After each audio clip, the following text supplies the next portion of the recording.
La jaula de los voces. Novela de Andrés Casanova. Parte 2. Capítulo 5. Al arribar la mañana, soleada aunque no muy cálida, el forastero abandonó el jardín de las orquídeas salvajes y encaminó sus pasos hacia la plaza pública. Allí el maestresala Benedicto había comenzado ya la conferencia matinal, y a su lado la dama ricamente vestida lo miraba con una mezcla de temor y admiración. El maestresala, iracundo, hablaba de venganza y amenazó con exterminar a alguien.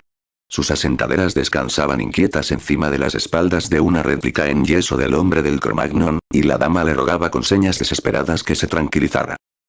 «A cretinos que murmuráis entre dientes, denigrando de las enseñanzas del gran maestro universal de los voces».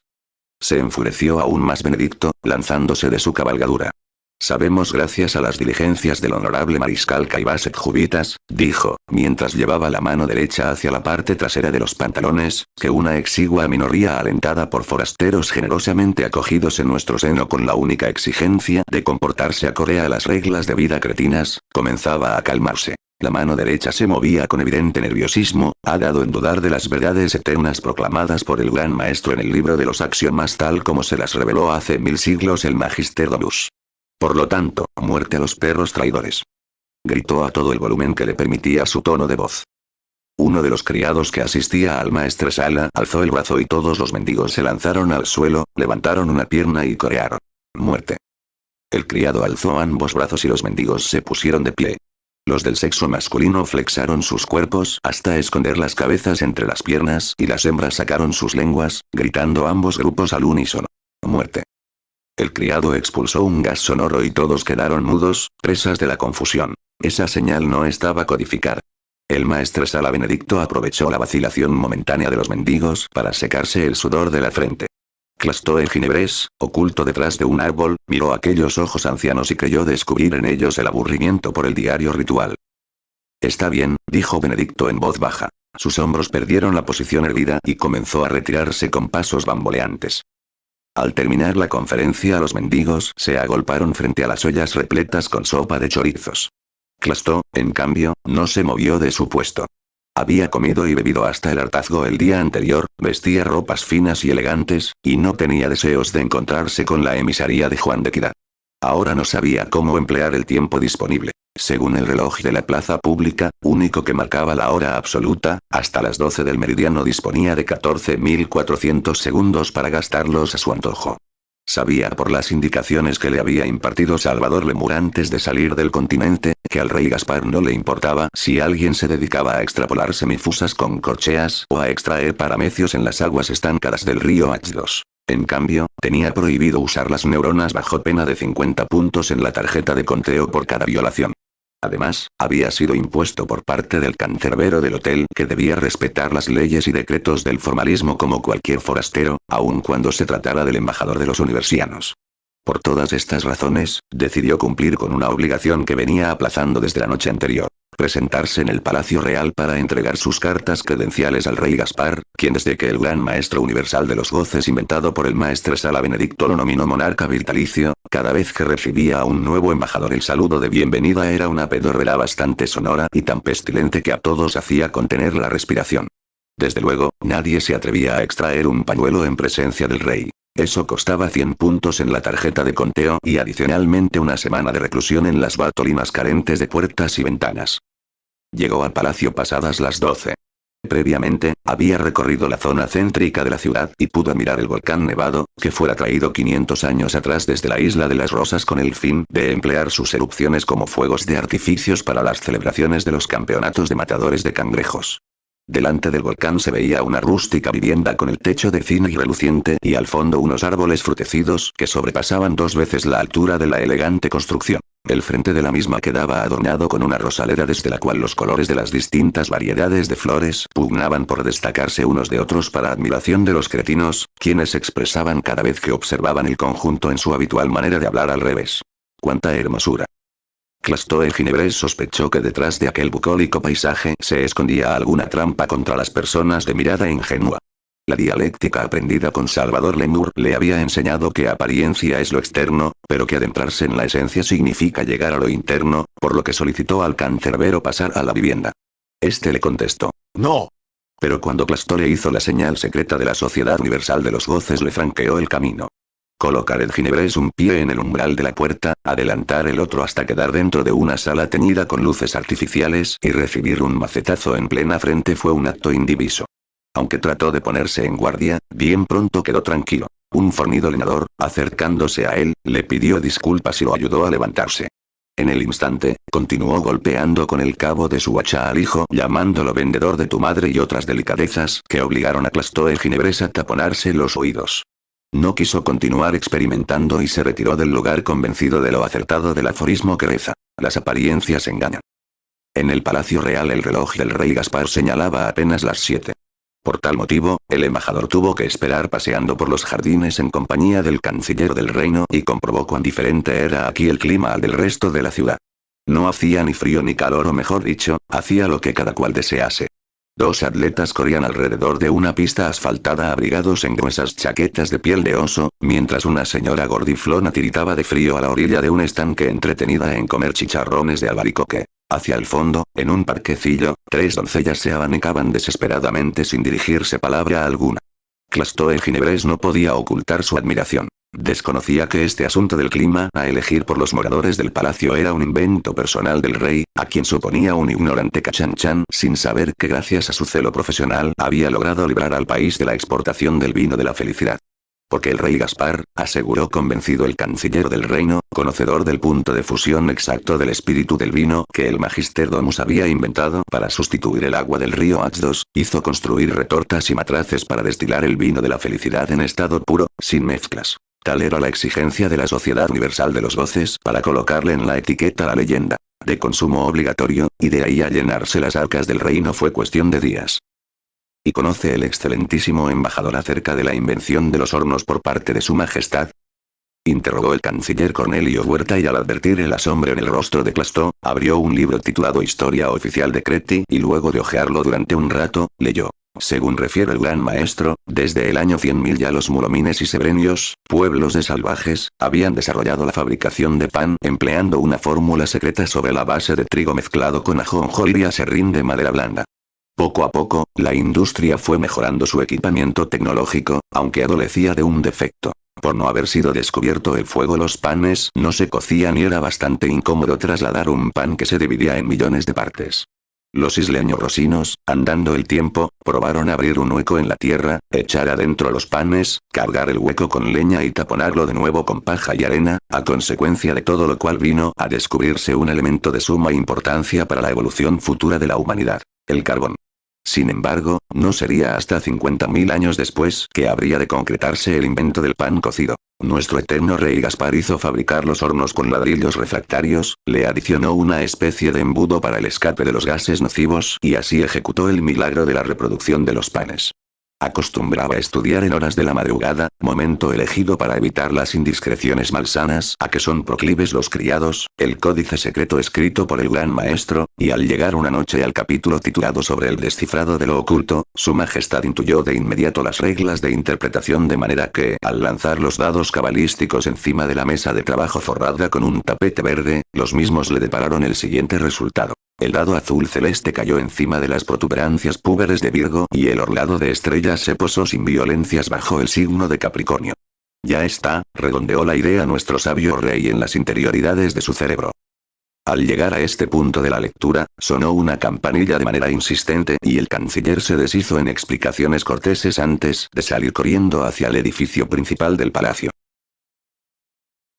Este es el final del capítulo 5 de la novela La jaula de los goces del escritor Andrés Casanova. La jaula de los goces. Novela de Andrés Casanova. Parte 2. Capítulo 6. ¿Sabes qué sucedió alrededor de todo ese cuento sobre la invención de los hornos por el rey Gaspar?, preguntó la emisaría de Juan de Equidad, llegando desde el bosquecillo que rodeaba los jardines del palacio.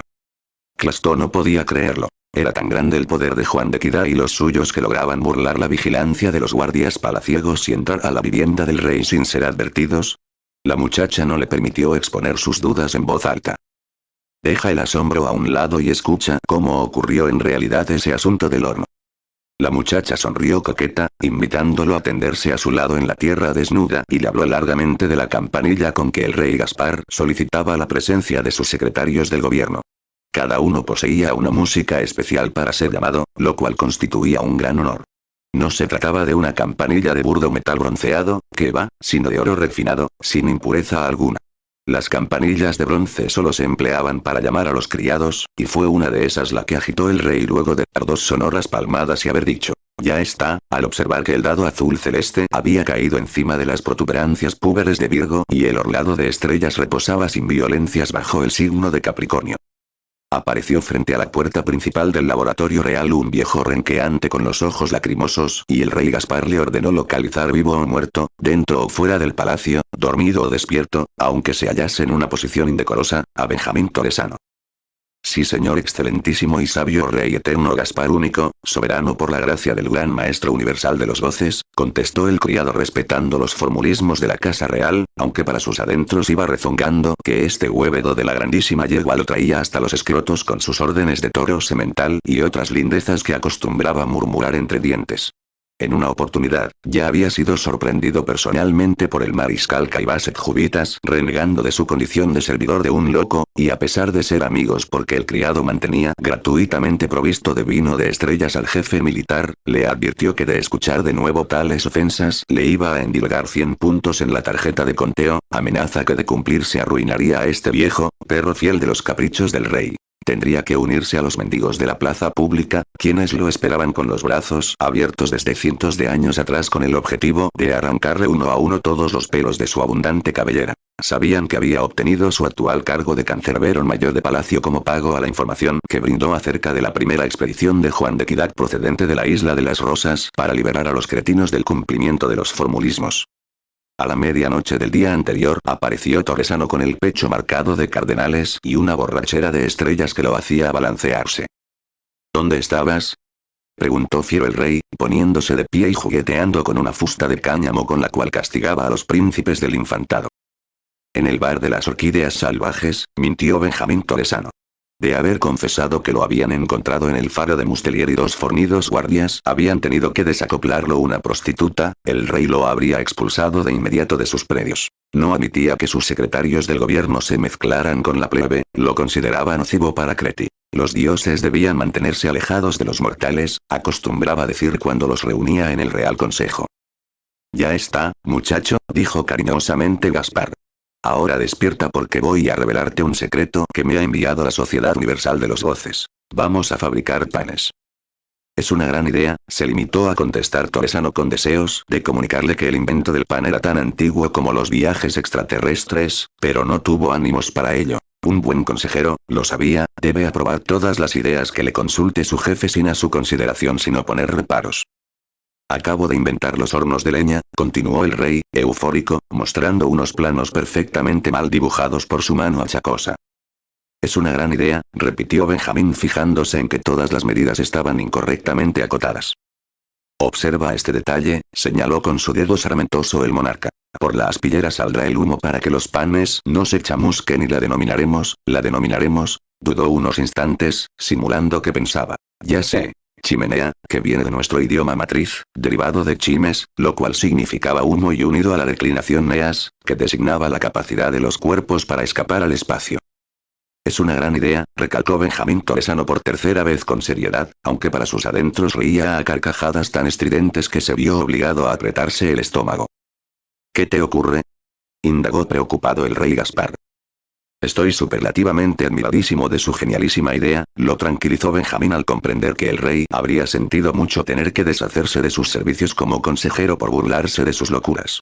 Era el único, en los largos 1000 años de compañía, que le había demostrado cariño al extremo de llamarlo papacito. Además, nunca había herido su vanidad personal. Se dejaba ganar las partidas de ajedrez obligatorias de la hora del crepúsculo con alevosía propia de su condición de criado principal. A partir de ese momento, a todos los cretinos se les hizo creer, tal como constaba en la historia oficial de Creti, libro de texto de la asignatura de igual nombre en la enseñanza elemental, redactado por el maestre Sala Benedicto, que fue Gaspar Único el inventor de los hornos para quemar panes, quedando de esa manera satisfecha la manía científica del rey, y el consejero Benjamín Torresano obtuvo una dispensa de 1000 puntos negativos en reserva para que pudiese asistir con mayor regularidad al faro de Mustelier y emborracharse allí bebiendo aguardiente de extracto de magnolias que desembarcaban en público secreto las astronaves de la Armada Real en las costas aledañas al torrejón del Alcatraz.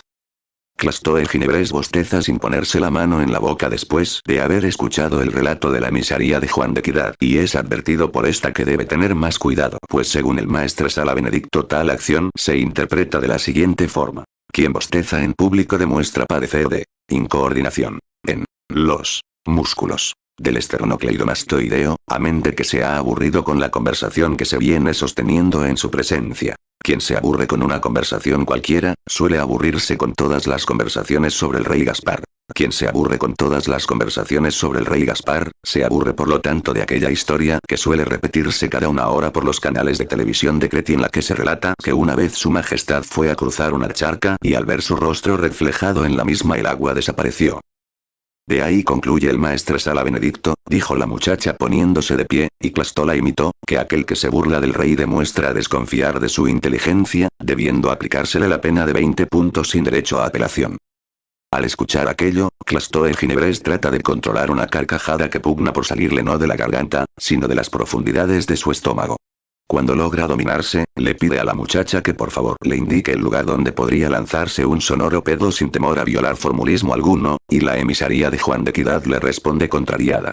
Te resultaría imposible evacuar tus gases intestinales. El rey Gaspar acaba de levantarse y sin lavarse los dientes ya está reclamándote ante su presencia. Mira hacia allá. Este es el final del capítulo 6 de la novela La jaula de los goces del escritor Andrés Casanova. La jaula de los goces. Novela de Andrés Casanova. Parte 2. Capítulo 7. Miró hacia donde le indicaba la emisaría de Juan de Equidad y vio algo parecido a un muñeco de trapo enfundado en un mantón color azul cielo. En su cabeza, una diadema con varias puntas hacia arriba lanzaba destellos enceguecedores. En la mano derecha, una especie de bastón que emitía un sonido intermitente. Se trataba sin dudas del rey Gaspar, a quien Clastó el ginebrés vio sonreír eufórico a pesar de que su rostro denotaba cansancio. Camina hacia allá con los ojos cerrados, advirtió la muchacha alarmada cuando adivinó que el ginebrés intentaría ir al encuentro del monarca, y no lo sabrás hasta que no estés seguro de hallarte frente a él. Ya iba Clastó a comenzar su marcha rumbo a la entrada principal del palacio cuando apareció de improviso un militar con grados de mariscal del reino, recién afeitado, oloroso a lavanda, gentil. Mis respetos, señor embajador plenipotenciario de los universianos, dijo el militar inclinándose 2 veces frente al aludido, quien no pudo ocultar su asombro. Había pensado hasta ese mismo instante que él debía presentar sus zalemas a toda la corte del rey y no al revés. Sin darle tiempo a salir de su estupor, entre 4 criados cargaron en hombros a Clastó el ginebrés y por instrucciones del mariscal lo depositaron en el primer descanso de las escaleras del edificio. Mis respetos, señor excelentísimo embajador extraordinario y plenipotenciario de los universianos, dijo el rey Gaspar cuando Clastó, petrificado, abrió los ojos. Tenía la sensación de haberse emborrachado con aguardiente de extractos de magnolias. De inmediato el monarca invitó al embajador a pasar por una puerta donde podía leerse en un cartel trazado con letras góticas: Salón de recepciones. Entre tragos de agua hervida y refrescos de naranjada, mientras paseaban por la amplia habitación, la mañana se les licuó entre las manos, comentando nimiedades sobre los respectivos países de cada uno, en los cuales según ellos podían disfrutarse de la luz más diáfana, el crepúsculo más hermoso y el clima más benigno, hasta que el rey alargó una mano enguantada y oprimiéndola de Clastó le dijo: sincronice su reloj personal con el mío. Solo por esta ocasión. Deseo que llegue con puntualidad a la cena que ofreceré en su honor en horas de la noche. Clastó suspiró, henchido de satisfacción. Se había convertido de improviso en diplomático con plenos poderes, representante y guardián en Creti de las vidas y haciendas universianas. Amparado en tales poderes podía declarar la guerra o firmar la paz, disponer la velocidad y el rumbo del viento, perdonar al condenado o hacer ajusticiar un inocente. Parecía la embriaguez propia del ratón que al descubrir el queso, emocionado comienza a roerlo. Mientras alza de nuevo su copa en un brindis escandaloso, no puede reprimir las emociones y exaltado declara sus opiniones sobre los más altos dignatarios del país. Gaspar Único gobierna a los cretinos de manera sabia, genial. El mariscal Kaibaset Jubitas es un pundonoroso militar. El maestre Sala Benedicto se halla investido de una alta responsabilidad como conductor de almas extraviadas. El consejero principal Benjamín Toresano demuestra a cada instante sus profundos conocimientos científicos al asesorar al rey en asuntos tan disímiles como invenciones de hornos para cocer pan o métodos de obtención de oro, tomando como materia prima el jugo de las magnolias sobrante en la fábrica de aguardiente. El canciller Cornelio Huerta posee una adorable y culta esposa, que honra a todas las mujeres de Creti, atendiendo cumplidamente a cuanto forastero llega a estas tierras. Cuando acaba de hablar, luego de haber admitido la honda satisfacción que siente al saber que en horas de la noche será presentado al cuerpo diplomático, el consejero Benjamín Toresano se le acerca, y entregándole un sobrelacrado lo abraza con todo cariño, haciéndole saber al oído de manera disimulada que dentro podrá encontrar un cheque por la nada despreciable suma de 500.000 tomines. Entró a la habitación del Hotel El Lago preguntándose qué actitud debía asumir el embajador de los universianos en un país donde el principal asesor del monarca le hace llegar un documento tan comprometedor como el que guarda en el bolsillo de su chaqueta, porque antes de convertirlo en efectivo en un banco cualquiera deberá consignar al dorso los datos del pasaporte y estampar su firma y entonces el documento será una prueba de que se ha dejado sobornar. Buscaba dentro del morral que lo acompañó en su travesía por el mar de las angustias los objetos indispensables para el aseo personal, y de casualidad descubrió un papel timbrado con el escudo oficial de Creti. Cerró los ojos antes de atreverse a leerlo. No le cabían dudas. Se trataba de un anónimo, uno de esos asquerosos papeles sin firmar como aquellos que solía hacer distribuir en la plaza pública, según le había asegurado el rey durante la recepción oficial, el forajido Juan de Equidad instando a los mendigos a proteger hasta con sus propias vidas los huevos de cangrejos dondequiera que los hallasen, para evitar que los niños cretinos pudieran sentirse felices durante el campeonato anual y de esa manera hacerle creer al mundo que en Creti ni los más pequeños disfrutaban la alegría de vivir. Clastó el ginebrés no se atrevía a abrir los ojos. Caminó hasta el baño guiándose por el contacto con las paredes y luego de lavar sus dientes ocupó la blanca taza dedicándose en la intimidad del lugar a la reflexión, intentando adivinar quién podría ser el autor del anónimo. Benjamín Toresano, con su cara de mosca babosa, que al abrazarlo ha sacado de abajo de la manga, como una carta trucada, el cheque que podría arrastrarlo hacia el mar sin fondo de los formulismos. El mariscal Kaibaset Jubitas, patizambo, al cual a pesar de los dientes superiores putrefactos ha comenzado a admirar pues le supone recio carácter, que denuncian su voz de trueno y el ademán enérgico. El maestre Sala Benedicto, a quien escuchó afirmar durante la recepción que la guerra es el arte de la mentira. La reina Lila, esa ilustre dama encopetada que se considera a sí misma la más esbelta, la más favorecida por la naturaleza, la única mujer en el mundo merecedora de servir como modelo de la escultura titulada La belleza que el rey ha ordenado erigir en los jardines del campamento militar de la Zófar. Cornelio Huerta, tan sufrido, con su llanto a flor de labios, la ronquera que nunca lo abandona porque no se cansa de proclamar que según las leyes del derecho internacional Creti es el mismo ombligo del mundo. El propio rey Gaspar, quien jamás ha tenido necesidad de alzar la voz para ver todos sus deseos cumplidos porque de ello se encargan cancerberos, secretarios del gobierno, alguaciles y edecanes. Y de Alfonsa Isabel, la esposa del canciller Cornelio Huerta, dispuesta a exigir del gran maestro universal de los goces el destierro de la palabra amor de todos los diccionarios y hasta del habla común. Sin contestarse aún ninguna de esas interrogantes, Clastó el ginebrés abrió los ojos luego de desenrollar un tramo considerable del papel higiénico colocado en el portarrollos y frotarse la zona sucia con esmero y gran profesionalismo. Entonces determinó mirar la nota encontrada momentos antes dentro de su morral. Procura jugar sin equivocarte, leyó en voz alta, con entonación valiente y decidida. Yo estaré junto a ti mas no podré cuidarte si tú no te cuidas. Estrujó el papel sin violencia y extrajo del bolsillo de la chaqueta el sobrelacrado en cuyo interior permanecía el cheque por la cifra de 500.000 tomines. Bajó los brazos y quedaron desgoznados como los de un títere sin volatinero para manejarlos. Tenía la sensación de haberse convertido en conejillo de indias o en juguete del destino. Ahora comprendía por qué se había comparado a sí mismo con un ratón cuando el rey Gaspar lo invitó a sincronizar su reloj personal con el suyo. Creía realizar una hazaña al roer el queso, sin comprender que el alimento quedaba dentro de una jaula que limitaría todo tipo de goce. También descubrió de momento el significado de aquellas palabras que le dijo Juan de Equidad el primer día de su llegada a Creti acerca de las tormentas y las orgías. Si permitía que los formulismos le arrojasen el cerebro, podía considerarse prisionero dentro de la jaula donde le habían colocado el queso. Este es el final del capítulo 7 de la novela La jaula de los goces del escritor Andrés Casanova. La jaula de los goces. Novela de Andrés Casanova. Parte 2. Capítulo 8. Cuando el cancerbero mayor del palacio hizo saber a Clastor Ginebres que ya lo esperaban todos los invitados en el salón de los diplomáticos para el inicio de la ceremonia oficial de presentación de cartas credenciales antes de comenzar la cena en su honor, todavía el embajador se consideraba un ratón goloso degustando el queso colocado por una mano invisible dentro de la jaula. Ya no era el filósofo llegado desde el continente dispuesto a evaluar las características de la sociedad cretina, sino el flamante enviado de un país perdido tras la bruma de los mares. Entró al salón y quedó deslumbrado. Cámaras de televisión por doquier, micrófonos en el techo y las paredes, telescopios gigantes en las ventanas con letreros en tarjetas plásticas avisando a quienes quisieran observar el planeta del invitado oficial que debían depositar un billete de 1000 tomines en la ranura tragamonedas. Ya se disponía a buscar el billete en el bolsillo del frac, cuando sintió que una mano apretaba con firmeza su muñeca. «Señor canciller». Solo atinó a decir Clastor, y Cornelio Huerta lo arrastró sin ceremonial alguno hasta el jardín del fondo, situándolo debajo de un grifo de agua donde lo obligó a enjuagarse la boca. «Es para matarle los microbios», aclaró Ildefonsa con una sonrisa rayana en el sarcasmo, apareciendo de improviso junto al esposo. Cornelio Huerta no pudo ocultar su indignación y la expresó en voz alta.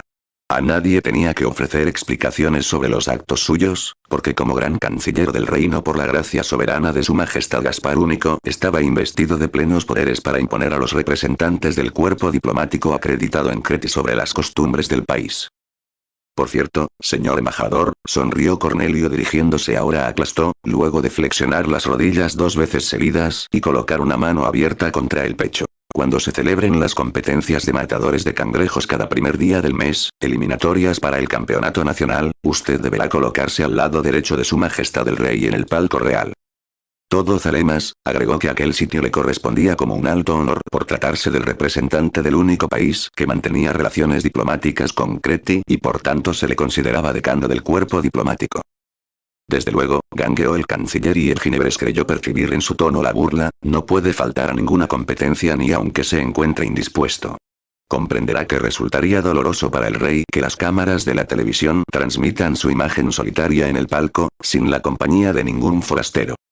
Por último, el canciller Cornelio Huerta le hizo saber que debían esperar no menos de 2 horas para el inicio de la ceremonia de presentación de cartas credenciales porque su majestad se hallaba descifrando un mensaje enemigo interceptado por los radioescuchas de Caibaset Júbitas. Mientras tanto, podían matar el tiempo conversando tal como hacían todos los invitados que vagaban por el interior del salón y los jardines. Cornelio Huerta hizo una señal poco disimulada a su esposa, advirtiéndole que no mirase con tanta insistencia al embajador, e inició la marcha por aquel ambiente oloroso a perfume de bugambilias. Detrás de él, uno al lado del otro, tan cerca que casi respiraban el mismo aire, Ildefonsa Isabel y Clastor Ginebres lo seguían a lo largo de los pasillos rodeados de flores y luces artificiales. Temas fútiles los conversados entre ellos. La temperatura del ambiente, las dificultades económicas, las enfermedades de los niños, una ventana que se negaba a cerrar. La esposa del canciller abordaba aquellos aspectos con apasionamiento tal que parecían ser el objetivo de su vida. Cansados de caminar de aquí hacia allá, decidieron ocupar un amplio asiento colocado junto a un surtidor de agua y continuaron la animada charla que venían sosteniendo. «Hoy el calor es insoportable», dijo Ildefonsa Isabel corrigiéndose el peinado, mientras extraía de su cartera un espejo burlesco. «Es como si el mundo estuviese dentro de una olla hirviente». Clastor, mientras tanto, se entretenía en observar los zapatos de finas correas de la mujer. Supuso, por suponerle una edad, que frisaba en los 40, a pesar de lo cual sus pies lucían tan virginales como los de una colegiala. Le dio por compararla con las campesinas de su natal aldea allá en el continente, aquellas jóvenes que en las fotos parecían artistas del cine y cuando se les miraba a la cara podía advertirse el rostro agrietado y el cansancio de vivir en medio de las penurias. Esos pensamientos se desvanecieron del cerebro de Ginebres en el instante que Ildefonsa Isabel, sin dejar de parlotear sobre el clima, cruzó las piernas con ademán negligente. Admirado por la blancura de aquellos muslos que se escapaban del largo vestido nocturno gracias a una abertura generosa en sus costados, estuvo a punto de estirar las golosas manos hacia ella. Más que la mirada imperativa del canciller Cornelio Huerta, lo detuvo recordar la advertencia de la muchacha emisaria de Juan de Equidad esa misma noche cuando lo había desvestido con sus hábiles manos y él le pidió que lo acariciara. Las reglamentaciones ordinarias del rey prohibían la lascivia, a pesar de que la moda impuesta por las costumbres la alimentaba. Me parece que las pruebas nucleares de los universianos en las islas deshabitadas pertenecientes al reino de Snoke han roto el equilibrio térmico de nuestro planeta, puntualizó la mujer, y aclaró que recientemente había tomado un cursillo de 3 días en la Academia de la Física de la Universidad del Campamento Militar de la Zofar, aunque no dijo que allí había conocido a un profesor muy buen tipo él, de gigantesca estatura y hermosa cara de efebo. Es muy probable que hayan roto el equilibrio, contestó embelesado Plastoe Ginebres sin darse cuenta que el canciller carraspeaba con insistencia y decía ejem repetidamente. Los ojos del embajador vagaban perdidos acariciando los senos de la mujer, exuberantes, puestos al descubierto cual par de montañas nevadas y sin accidentes geográficos por el generoso escote del vestido. El cancerbero mayor del palacio se acercó al grupo, destacándose en él la expresión de mansedumbre en el rostro y los zapatos muy estrechos para sus pies. A pesar de que el anciano debía estar sufriendo lo indecible, no podía rebelarse contra la etiqueta a menos que estuviese dispuesto a acompañar a los mendigos de la plaza pública. Desde la época en que su bisabuelo era un mozo de cuerdas en el Palacio Real, no se recibía en Cretia ningún representante diplomático y tuvieron que calzarlo con lo primero que hallaron a mano en los almacenes. Excelentísimo señor embajador, dijo el cancerbero, rígido, sin apenas mover ni las aletas de la nariz, con expresión sufrida y voz de valiente. Permítame conducirlo hasta la sala de los protocolos. Fue cargado en hombros por 4 mocetones y para no hacer el ridículo de protestar por las sacudidas a que era sometido a causa de lo accidentado del terreno y a que los criados eludían cada piedrecilla por encontrarse descalzos, iba preguntándose qué frases de amor podría decirle Cornelio Huerta a la hermosa y delfonsa Isabel, si serían al estilo de las melosas imágenes que aseguraba componer como poeta de amplios vuelos tales como tormento de mis males, agua cristalina de mi sed, dulce manantial de mi desdicha y paloma de mis mensajes amorosos. De pronto, volvió a la realidad. Ya habría tiempo en días sucesivos de dedicarse a los flirteos con la esposa del canciller. Ahora los mozos acababan de colocarlo frente a Benjamín Toresano, quien fungiría en la ceremonia como introductor de embajadores, y debía entregarle las cartas credenciales. ¿Las cartas credenciales? Se interrogó Plastoe Ginebres en tanto metía la mano en el bolsillo del frac y solo encontró allí los alfileres que acostumbraba llevar consigo. Con los dedos sangrantes, estrechó la diestra de Toresano y hubiera deseado confiar en él, entregarse en sus brazos, admitir que jamás había participado en una presentación de cartas credenciales ni imaginaba siquiera en qué consistía. Hablarle como a un hermano, a un viejo conocido, como le hubiese hablado a Salvador Lemur. Se consideraba perdido. Había llegado a la cumbre y no estaba preparado para descender. Benjamín lo miró a los ojos, rectamente, podría asegurarse que con descaro. Sus miradas chocaron en el punto exacto en que se cruzan las rectas de 2 campos visuales y todo quedó aclarado. Sonriente, el consejero del rey parecía decirle, no te impacientes ni te llenes de bolas la garganta. De momento, el embajador se vio rodeado de un enjambre de funcionarios mayores y menores, periodistas, guardaespaldas, buscadores de souvenir, traficantes de deseos, negociantes en recuerdos de baja ley y bufones de ocasión. Todos se creían con derecho a conducirlo hacia el sitio que les parecía más adecuado para lograr sus fines con el forastero.